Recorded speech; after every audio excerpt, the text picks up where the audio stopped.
There's two elements to the race really. There's the practicing and the pre-qualifying and then qualifying, and then of course the race itself. So you attack both elements in a different way. Normally we'd be going quite hard in qualifying to know what our car can really do to get the absolute maximum performance out of it and its drivers. And then in the race you can do the same, and some people will be. They'll be going absolutely flat out, and if nothing goes wrong they'll win. And other people might take a more slightly cautious approach. Where do we fall with that? It's not entirely my decision. I mean, as you know, I'm the team principal, but I'll be talking to other people, Darren Cox from Nissan Motorsport and so on. But I suspect with the fact that this car is so early in its life, then we'll be taking the latter, which is a cautious approach in the race. They have to be aware there is no point in it's not like a 1 hour race where every second counts. It's better to be cautious overtaking a slower car, lose a second or two, and not have any damage, because the slightest trip to the pits is going to knock you right out of contention.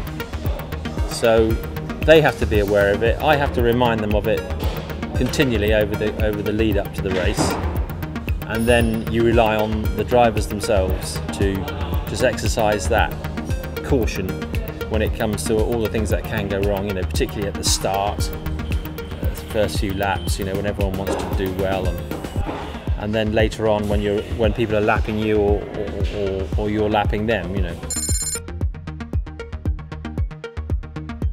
I'll go through the formal briefing, but I'll also be telling them all individually, quietly, throughout the weekend, just drumming it home. Sometimes people listen when you better with a one-to-one. Then they're all told collectively, and so they all know that they're not being asked to do something separate to each other, and hopefully from there it all works. I'm a racing man, as you know. Many years ago I was a racing driver. I know how they think,